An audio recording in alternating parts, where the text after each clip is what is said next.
this video, we're going to learn how to solve linear programming questions in Google Sheets. I've conveniently placed on here our information from the bicycles and mopeds questions in OneNote so that we have that, and this is the question we're going to solve. So we're going to start by retitling the spreadsheet as bicycles and mopeds. And then we're going to create columns for the variables, with column B being for bicycle, column C being for moped, and then column E is going to be our constants. And then we're going to put our constraints in each of these rows. So constraint 1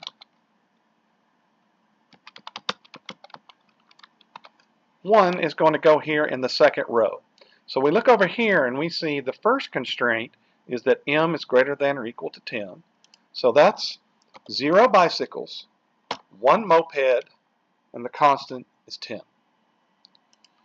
To get constraint 2, we can either type it in or grab the little dot in the corner, drag it down, and it says constraint 2.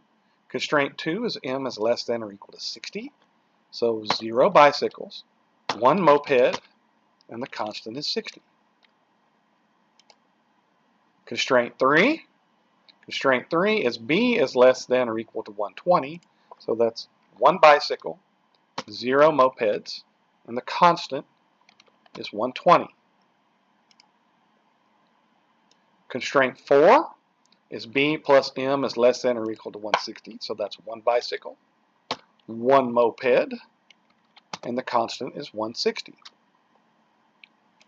For constraint 5, we're taking the 2.2m is less than or equal to b, but I have to rewrite it so that the variables are on the same side. So you can see over here, I took that 2.2m is less than or equal to b, subtracted b from both sides, so I got negative b plus 2.2m is less than or equal to 0. So this constraint is going to be negative 1b, 2.2m, and then the constant is 0. Constraints 6 and 7 are non-negativity constraints.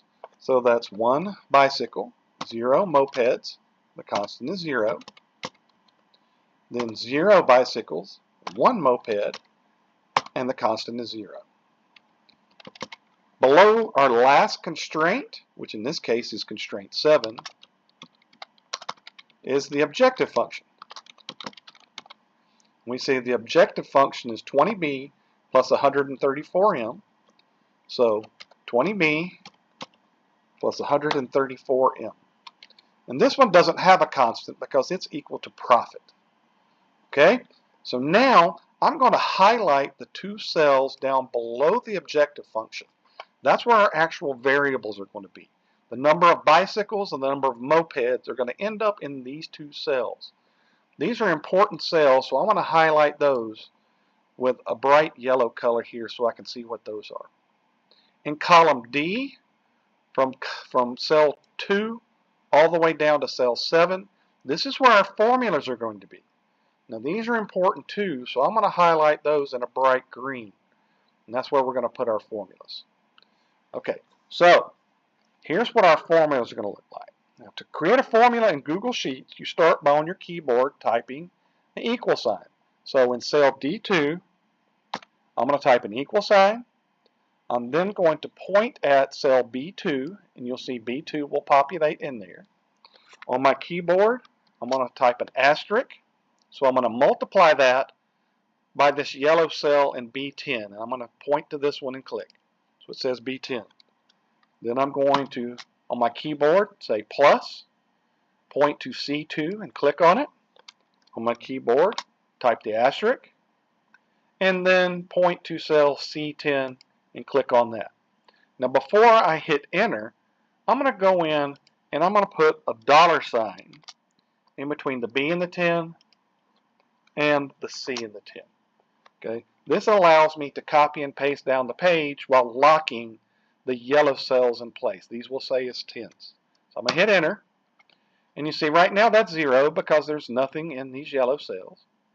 I'm going to grab that and I'm going to drag it all the way down here to where it says the objective function. and they should all say 0. Now I want to change the color of this one because this is a really important cell, and I'm going to use the light blue one for that one.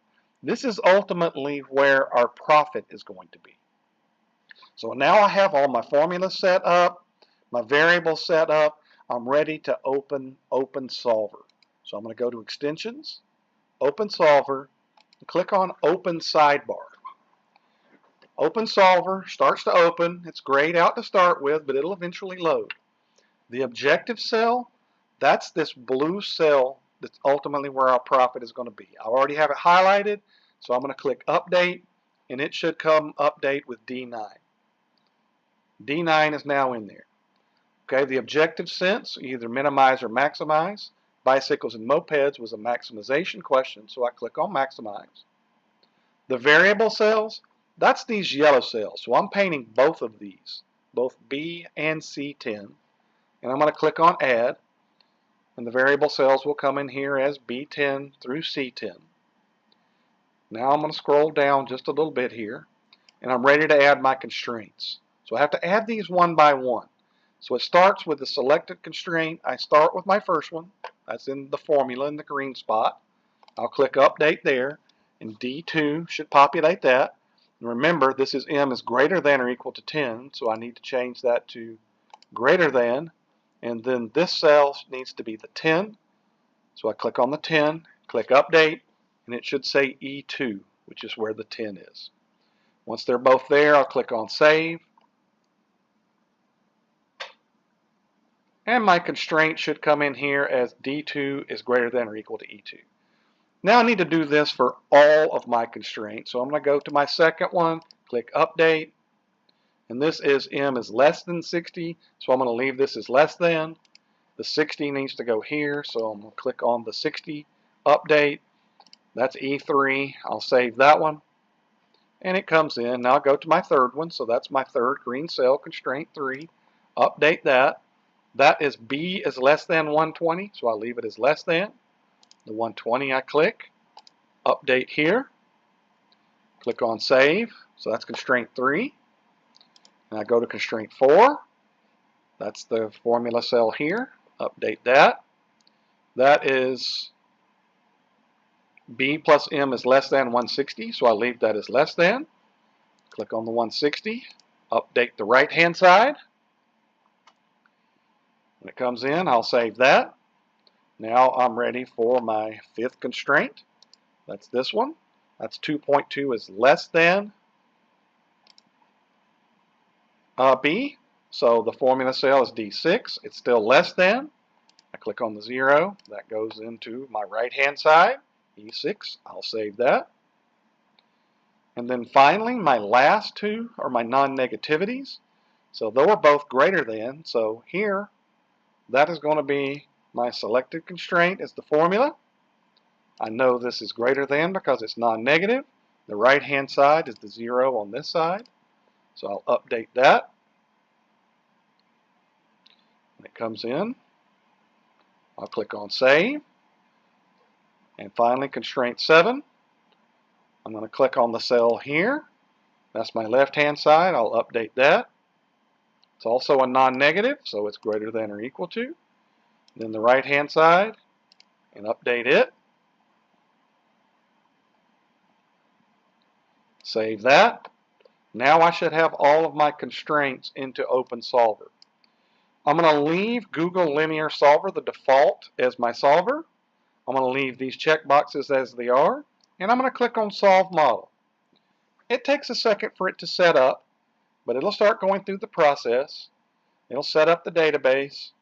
Then it'll start putting answers. It's processing the model. Now you'll notice these numbers will start changing. It's being solved. And then it finally says model solved. And you see that's 110 and 50 with a profit of 8,900, which is the value of what we found in class. Build 110 bicycles, 50 mopeds at a profit of $8,900. That's how you solve linear programming questions in Google Sheets.